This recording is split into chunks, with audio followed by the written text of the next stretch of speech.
Hello, my friend. Julian! Julian? Hey, you know it's Julian? Julian? Hey, shut up, yeah. John, come.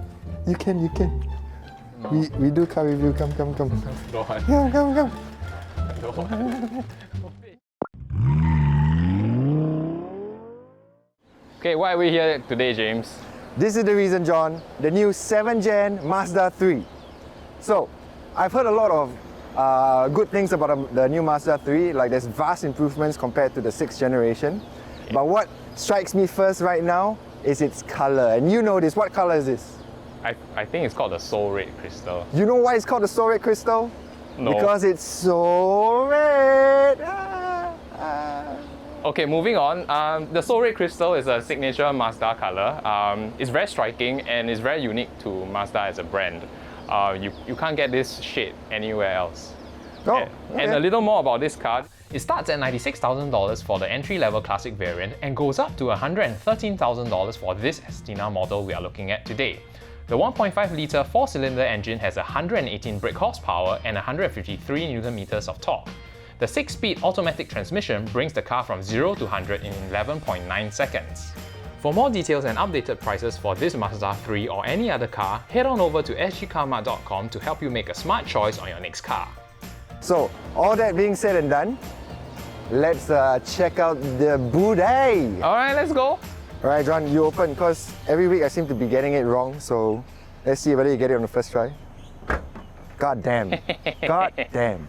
Okay, so how much space do we have here? I think it's around 450 liters. 450 liters. And what special stuff is there here? Nothing. Eh? Actually, nothing much. It's just a boot and a spare wheel at the bottom. And then you have the two handles to release the rear seats. Oh, is it like some nuclear device you have to pull together so then activate? Yeah. Okay, let's do it. 1, 2, 3. Boom. So once you lower the seats, how much space do you get? Good question. Good question. Don't know, right? Yeah. Okay, never mind. But enough of that, let's see how much space this thing can actually take. Oh my goodness. Oh, I'm so sorry. Yeah, oh. Whoa, this is heavy. Oh shit, we have all our water in there. Oh, damn hot, sir. Yeah, it fits. It fits well. No, I think still can fit more things. Since I go in every week, wow, it's really heavy. It's your turn, man. Do we really have to do this? Yeah, of course. It's can we fit a human test? Yeah. Whew. Ooh. Oh, it's hot. It's good, huh? Oh. Yeah, you can probably fit like 2 Jonathans in there. It'll be quite a squeeze, but yeah, I guess if you want to kidnap someone who is 1.8 meters, yeah, this shouldn't be a problem. I can see the bows. Muffler! Oh. I don't want! Cannot. Oh, it's very dark, let me out. Alright, so let John chill in there for a while while we review the back seat. Wow. Alright, so before I move on to the back seat, right, I just need to let you all know that this car just feels very premium. The way, when I opened the door, it was like a very heavy oomph sound. You know, not like a cheap plastic piak kind of sound. I guess you know what I mean.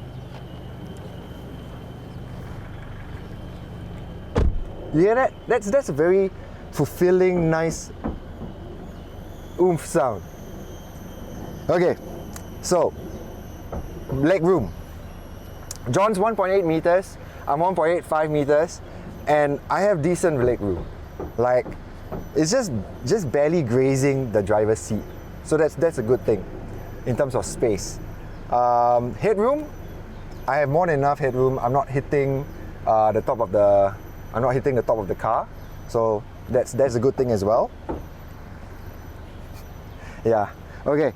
Yeah, like I said, everything is just premium.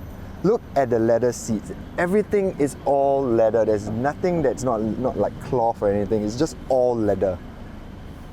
Is it real? I honestly can't tell. But there's one bad thing about the back seat, and that's the rear AC. It's very weak. For Singapore's weather, you need strong rear AC for your passengers. I'm just melting right now, and the AC is even on. Yeah. Oh, and what do we have here? This child thingies. Is the ISOFIX point. ISOFIX point. Let's see. Yeah, so I bring down the armrest. Once again, premium leather. You can fit like a cup here, and then there's these little flaps to like ensure your drink doesn't like spill or drop. And that's basically the back seat. John, Yeah, very hot, very hot. time to review the front seat. Okay. Let's go. Oh, hello, John. Why didn't you do this earlier? Wow, this is genuinely very hot. Ah, Ah, ah. okay. More space. All right, but now let's check out how it fits with 3 people. And enter. Hello, new friends. Hi. So yeah, obviously it's not a lot of space when you fit in 3 people. Like already when I sat in the center, my legs were touching both the driver's seat and the passenger seat. There's no space. So it's good if you're going to like your local Thai fun store to get lunch, but if you're going to Malaysia, nah. This car would probably sit best 4 people. Alright, finally into the aircon cabin of the front seat. First impressions of the interior, very premium, very continental feel. The first thing I noticed is the scroll wheel is something that you only get in the likes of a Mercedes or a BMW. So in the Mazda 3, you feel like you're in a premium continental car. And then on to the steering wheel position and the brake pedal position. Mazda calls the Mazda 3 a human-centered design, and I could understand why, because your legs are actually quite comfortable because the accelerator and brake pedal are located in a very natural position where my feet will be at, and my left foot is also comfortably planted down. Moving around, you know, you get a sunroof with the Astina range and full leather trim on the steering wheel. Nice soft touch material everywhere, and yeah, this is all in all a very comfortable car to be in. And enough about that, let's see how it drives.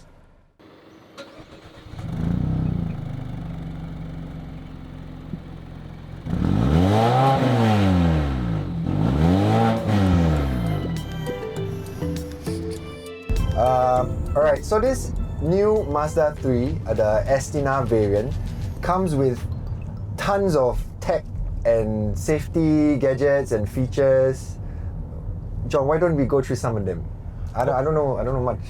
Okay, so what we get in this car, right, is what we typically get in mid-range European cars. So things like adaptive cruise control, Right. lane departure warning, front cross traffic warning, rear cross traffic warning. So if someone is walking past your car from the back as you are reverse parking, this car will automatically brake for you. Okay, so like you were saying just now, the lane assist, what? Lane assist, what? Lane departure warning. Lane departure warning. So what it does is, if you are just swaying towards the Try. okay, so it just happened. You heard the alert. What happens is it's like your PlayStation 4 controller. There's force feedback. You'll vibrate. You'll vibrate, and actually the steering wheel will kind of nudge you back into the lane. Oh shit, and that's quite cool. Yeah. Okay, since it's quite clear now, let's do the lane thingy. Okay. Oh. Oh, what? It happened. Oh, it happened. Yeah. It happened. Okay, we can. Yeah, I mean, give a bit more slack, John. Why don't you just go verge off and then hands off a bit? No, I don't want to die. No, but I mean, like, go. I don't trust technology that much. I'm just going to put my hand on it. No, but then people will think you're using a. I don't want. Okay, so this Astina, right? This Mazda 3 Astina, how does it differ from the other variants? Okay, the Astina variant is the most expensive one, and for that you get Bose sound system. Oh, the other two don't have the Yeah, Bose sound they system. don't have. And then you also get the driver alert warning. So if you are nodding off or falling asleep at the wheel, the car will alert you. How will it know that you're falling asleep? They have some special camera system. Can you pretend that you're falling asleep? I don't dare. We're driving. No, I really don't dare. So I see on that screen thing that there's a 90 there. Yeah. So apparently the camera will take a picture of the speed speed limit, signs, speed limit signs on and then the it will appear expressway. here. Yes, it will appear Oh here. shit, that's not, cool. Not only on the instrument panel, but you have a heads-up display. Instrument panel, nice. Okay. Heads-up display in front, so you actually see the speed limit. I can't see it. Yeah, you can't because it's from an angle. You're at an angle. Yeah, a bit close. I still can't see it. Oh my god. Okay, but it tells you the speed limit of the road you're on, and as well as your current speed. So it's quite a good feature. You don't have to keep on looking at your instrument panel for the speed. Well, how does the drive feel? Okay, so I must say I'm very different from Julian. Julian is a need for speed. Julian, where are you? Yeah. I'm your regular Joe who drives a car to get from point A You're to regular B. John. Regular John. Yeah, Regular yeah. John. Yeah, regular John. Cool stuff. And it's a comfortable drive. The suspension is nice and I would say plush. You know, when you go Plush. go over humps, you don't really feel it because it's not set up like a sports car. Yeah. And all these features are just great creature comforts for the average driver. You know. All right, step on the accelerator. Let's push it a little. Let's push it. Okay. Yeah. So actually the transmission is almost it's quite good. The response is almost immediate, even though it's No, there's a slight lag. I feel like there's a very, very slight lag. but if you're like me me, coming from a car that has CVT, what's that? it's a type of transmission where it tries to help you save fuel by doing efficient gear changes. Right. Okay. The lag is much more pronounced. For this car, the transmission it's not bad. It's quite Not bad. It's not bad. It's not bad. What I like about the driving experience is the steering wheel is dead center, unlike in Mercedes where it's skewed to the left a bit. Really? Yeah, and didn't even notice. the Subaru Forester that I drive is also slightly skewed to the left. But for the Mazda, it's definitely. Oh, what's that sound? Oh, that was the blind spot warning system. And because I was merging into the expressway and there was a huge trailer coming up behind So me. the new Mazda 3, I would say, is all about safety. Yeah. It's like they're putting more emphasis on safety now. There are all these safety functions that will really assist you as a driver. And it honestly feels like an European car. Yes. Right? I mean, look at the finishing, full leather. The door. Yeah, the door with the What's that? foom. Yeah, the foom. Like it has a very heavy like sound when you close it or open it, compared to like the previous generation. It was kind of cheap, in all honesty. Yeah, you know the car is cheap when you close the door and you get a piak sound. Yeah. This new Mazda 3, it comes with a mild hybrid engine. It's Mazda's first ever mild hybrid. What is mild hybrid? Wait, are there any other mild hybrid cars in the market right now? Good question. I think there is. But it's a good question that we should have posed to Julian before he disappeared. Yeah, okay. So for a mild hybrid, what it does is it takes energy that you generate while braking the car, stores it as in a lithium-ion battery, and what that battery powers is some electrical systems, including the starter motor. So it helps the car start up a bit more efficiently, but it cannot power the car on its own. So it's essentially still a petrol car. Yes, this is a petrol car.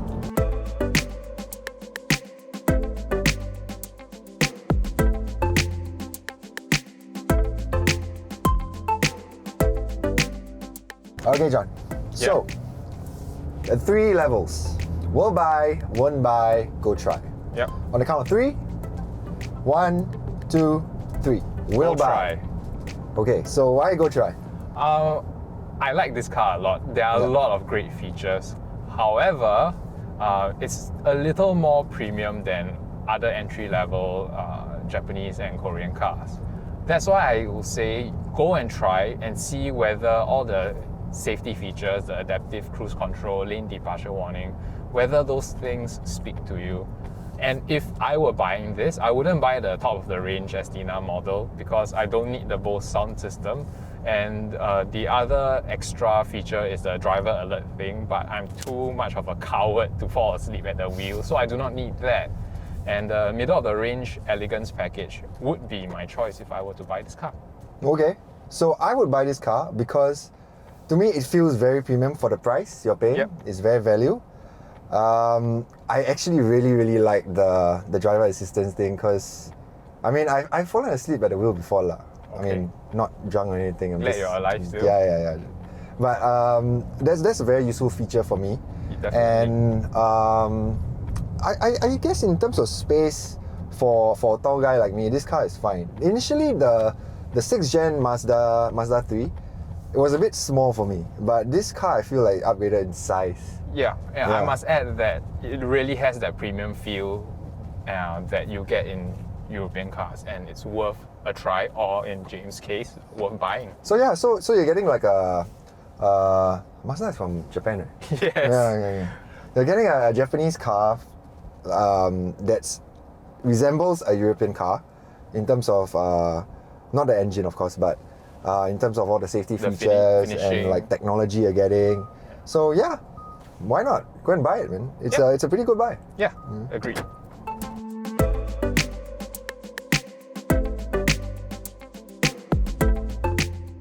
So that's our review of the new 7th gen Mazda 3. And comment down below on whether you will buy, won't buy, or go try this car. What's wrong? It's perfect. Okay, bye-bye. See you next week. Driving. How to do this? Driving. Okay, perfect. You look so panicked. Use this one.